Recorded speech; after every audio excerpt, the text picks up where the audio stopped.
Hola, mi nombre es Brian Ortiz. Junto a mi compañero Michel Lago, profesor Carlos Soto, le vamos a presentar el trabajo que se trata de la formación de los yacimientos mineros y sus características geomecánicas. Espero les guste y a continuación vamos a proceder con la presentación. A modo de introducción, podemos decir que para que un yacimiento sea considerado mineralógico, este debe concentrar una gran parte de mineral en abundancia y debe ser económicamente viable para su posterior comercialización. Durante los procesos geológicos que llevan la formación de una roca, algunos elementos minerales pueden concentrarse selectivamente muy por encima de sus valores normales, dando origen a concentraciones anómalas. Para que esta concentración mineral se convierta en un yacimiento o depósito de minerales útiles, tienen que darse las condiciones necesarias para que lo permitan. El mineral debe ser valioso en sí mismo, o ser portador de algún elemento nativo y debe ser requerido por el mercado cumpliendo el requisito de su explotación económicamente. Prácticamente cualquier proceso geológico puede dar origen a yacimientos minerales. Bueno, ahora voy a hablar un poco sobre los yacimientos minerales. Estos son parte de la corteza terrestre, en donde, debido a procesos geológicos, ha habido una acumulación de minerales. Este puede ser en un futuro explotado dependiendo de la cantidad, la calidad y las condiciones en cual se encuentre. Como ya lo mencioné, es una parte de la corteza terrestre y se explota buscando ocupar sus propiedades físicas y químicas. Proceso geológico externo o exógeno se trata de la exposición de la roca a una atmósfera o hidrosfera, así como lo conocemos. Esto va a generar cambios importantes en la roca debido a que la roca está expuesta a alta temperatura, a heladas extremas, a oxidaciones de sus metales también. Y podemos también mencionar la meteorización, que es un proceso que cambia física y químicamente la roca. Esto lo podemos dividir en dos grupos: los yacimientos residuales, que nos referimos netamente a la meteorización in situ, y los yacimientos sedimentarios, que esto se trata de el cambio de la roca debido a depósitos. Yacimiento, bueno, la roca o yacimiento detrítico. Eh, el depósito se origina de forma física. Esto es debido a la pérdida del poder de arrastre de la transportación. Eh, bueno, en que las partículas transportadas caen al fondo de la cuenca. Estos van a crear los materiales sedimentarios, como la grava o la arena, y los minerales sedimentarios. Un ejemplo de yacimiento son los yacimientos Los Placeres, que estos dan oro. Bueno, los yacimientos químicos se forman en el depósito por la precipitación de las sales o químicos. Esto es debido a la saturación de las aguas de estas sales. Un ejemplo de un yacimiento de estas características es un yacimiento de yeso. A continuación, le hablaré un poco sobre los yacimientos minerales, más bien dicho, en los yacimientos bioquímicos y orgánicos. La sedimentación es una acumulación de restos de organismos, conchas, caparazones, esqueletos, materia vegetal. Las fosforitas y el carbón son ejemplos de este tipo de yacimientos. Todas estas rocas o yacimientos de origen sedimentaria presentan caracteres generales comunes. Suelen estar estructurados en capas, están afectados por la deformación tectónica y suelen presentar una gran extensión lateral y en general una potencia limitada. Luego tenemos los procesos geológicos internos o endógenos. Estos quieren decir que los procesos que tienen lugar por debajo de la superficie de nuestro planeta tienen origen en la liberación del calor interno y se manifiesta en una serie de fenómenos, algunos de los cuales pueden observarse directamente en la superficie, como es el caso del volcanismo. Esta liberación del calor se produce de dos formas: por radiación o por convección. La radiación es la liberación del calor transmitido de zonas calientes a zonas frías, de la misma forma que el extremo exterior de una cuchara sumergida en un líquido caliente termina calentándose. No implica movimiento de materia, solo transmisión del calor. En la convección, el calor se transmite de forma de movimiento en lo caliente hacia zonas frías. Ejemplos son la convección de aire caliente que se produce de los radiadores de las habitaciones y el movimiento que se produce del agua caliente al calentarla en un recipiente. Bueno, la formación del magma comprende fenómenos muy complejos, ya que este se encuentra en la profundidad de la corteza, en el manto superior. Solamente se puede estudiar con procesos químicos en laboratorio muy complejos debido a la alta temperatura y a la alta presión que se encuentra este líquido. También podemos mencionar que entre su composición los minerales se encuentran muy dispersos y no tienen una composición establecida hasta el momento ya de formar su mineral. Y de una madre magma, como se suele llamar la combinación de estos, podemos sacar diferentes eh, aspectos del magma. Pueden venir muchos minerales combinados. La evolución del magma. Esto comprende completamente ya la cristalización de este cuando el magma ya está establecido. Este sube por la corteza terrestre eh, y en este proceso va a ir teniendo cambios mineralógicos y químicos. Y su principal función, o podemos llamar también lo que busca este, va a ser la cristalización fraccionada de los minerales para así formar ya en sí el mineral. La cristalización del magma se va a producir cuando ya este llega a la corteza terrestre poniéndose en contacto con rocas y zonas frías. Esto le va a dar eh, la suficiente hábitat para lograr la cristalización y este va a formarse en diferentes minerales. Cabe mencionar que también hay erupciones volcánicas bajo el mar y este va a tener un enfriamiento demasiado brusco, siendo los materiales que se enfrían más viscosos. La clasificación geomecánica de rocas minería subterránea. Mediante la clasificación geomecánica de roca en áreas subterráneas se pueden establecer los planes a seguir para garantizar la instalación adecuada de las fortificaciones. Existen diferentes tipos de rocas, cada una de las cuales tiene sus propias características y propiedades físicas. Existen también diferentes situaciones que requieren el uso de fortificación adicional para consolidar los estratos de la roca, afirmar los bloques y prevenir la caída de la roca. El diseño de una excavación subterránea es una estructura de gran complejidad, en gran medida el diseño de los sistemas de fortificación. Por lo tanto, el objetivo principal del diseño de los sistemas de refuerzo para la excavación subterránea es de ayudar al macizo rocoso a soportarse. Es decir, básicamente está orientado a controlar la caída de la roca, que es el tipo de inestabilidad que se manifiesta en varias maneras. Y aquí en la imagen podemos ver los diferentes tipos de fortificación que debe tener los distintos tipos de rocas. Ahí está masivo duro, laminado por estratos, fracturado, alterado. Ok, entonces seguimos con las características geomecánicas de explotación en minería subterránea. Están los métodos de hundimiento, en donde se generan cavidades debido a la explotación de este yacimiento y se tiene que rellenar con uno estéril. En el momento del- de la explotación se rellena con el mismo mineral explotado y al finalizar este se rellena con algún tipo de chocre.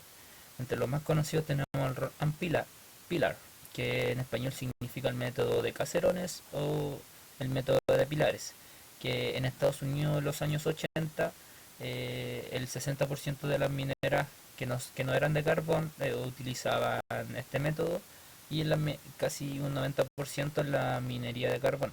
Tenemos una variante de esta, el cual es el Stop and Pillar, en el cual se aplican yacimientos horizontales o subhorizontales con una inclinación de hasta el 30%, 30 grados y se da mucho en yacimientos de origen sedimentarios. También tenemos el método Screen Chart Stopping, que este se define como un método de explotación de forma vertical en las vetas. Se hace principalmente en labores menores y su forma de trabajo es en el momento que se va quebrantando la roca de manera vertical, el mismo piso quebrantado va a dar el espacio para seguir explotando verticalmente. Este se genera en rocas moderadamente buenas, de buena calidad. También cabe mencionar que uno de los métodos de explotación de la mano de obra más rigurosa y peligroso por la forma en que se explota es el mineral. También tenemos el método sublevel stopping, que es un método que se aplica en yacimientos subverticales, por lo general con un espesor de 10 metros. También se puede aplicar en yacimientos masivos de manto de gran potencia, subdividiendo el macizo mineralizado de los caserones por pilares. Algunas de sus características también pueden ser que tiene una alta producción, su método de explotación tiene bajo costo y por lo general no es un método selectivo. El tamaño de la roca no vienen de un tamaño muy similar.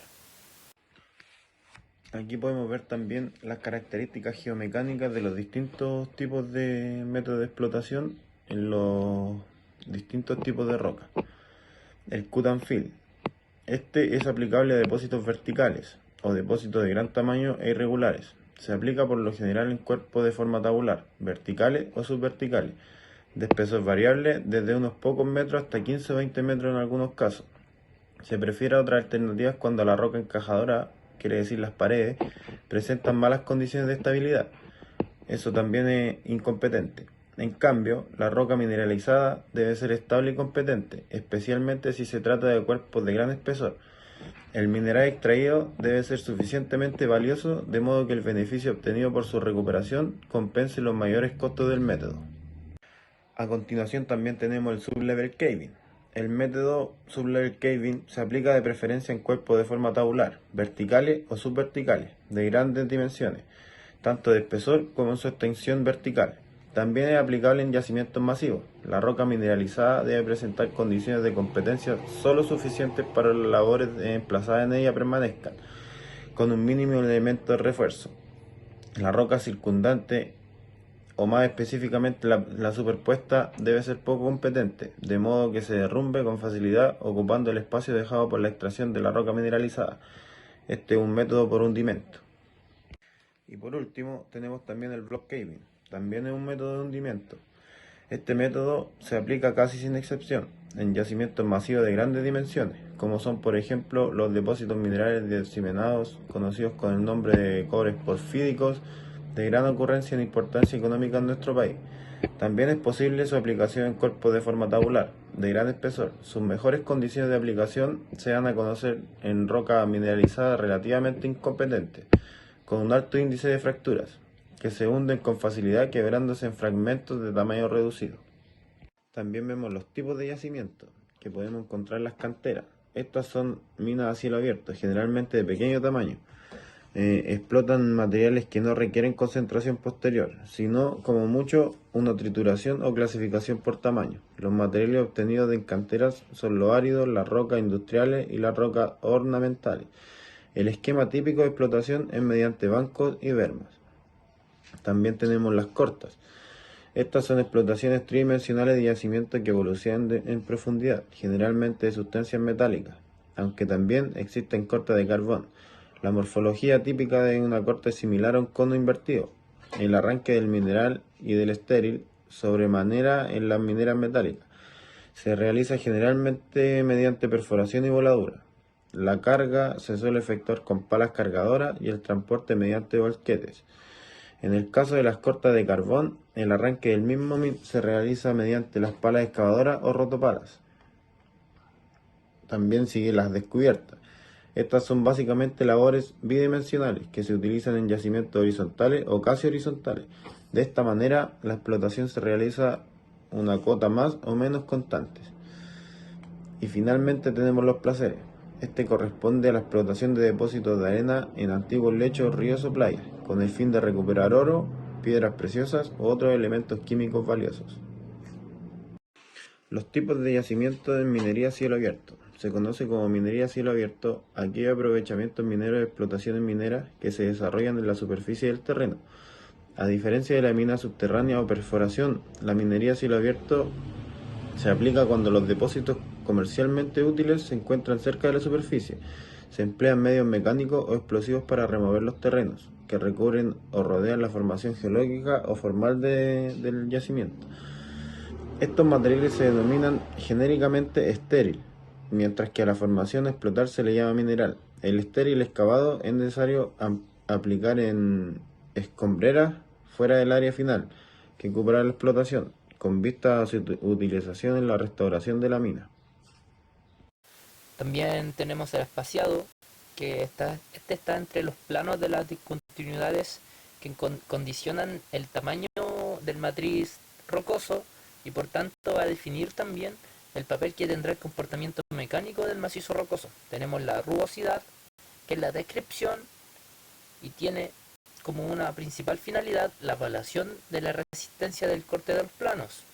La rugosidad aumenta la resistencia del corte también, que decrece con el aumento de la abertura y por lo general del espesor del relleno. También tenemos la abertura, que es la distancia perpendicular que separa las paredes de la discontinuidad. Es un parámetro muy variable y en diferentes zonas del mismo macizo rocoso. Tenemos los rellenos también, que son las discontinuidades que pueden encontrarse rellenas dentro de un material de la naturaleza diferente a las rocas de las paredes. Existe una gran variedad de materiales de relleno con propiedades físicas y mecánicas muy variables también. Y finalmente tenemos el RQD, que este es un rango, una tabla, mejor dicho, que nos va a dar el rango de la calidad del macizo rocoso. Por ejemplo, si es menor a 25, que este es el sistema de rango que ocupa el RQD, es una roca de calidad muy mala. Si está entre 25 y 50, es una roca denominada mala. Si está entre 50 y 75, ya va a ser una roca denominada media. Si está entre los 75 y 90, en el rango va a ser una roca denominada buena. Y si está entre los 90 y los 100, va a ser una roca muy buena. Características geomecánicas de una minera a cielo abierto. Para obtener los parámetros de geomecánicos de una minera a cielo abierto es necesario realizar un sondaje, el cual nos va a dar características tales como el buceamiento real, el nivel de la ondulación de la muestra. Este va a ser dirigido por el testigo. Nos va a dar el RQD, también un sistema de discontinuidades, un espaciado, un relleno y nos va a dar a conocer el sistema, la presencia de fallas. Bueno, vamos a definir un par de conceptos. Primero está el número y la orientación de la familia de discontinuidades. El comportamiento mecánico del macizo rocoso, su modelo de deformación y su mecanismo de rotura están condicionados por el número de familias de las discontinuidades. También la orientación de las diferentes familias de discontinuidades respecto a la obra nos puede determinar la estabilidad de una misma.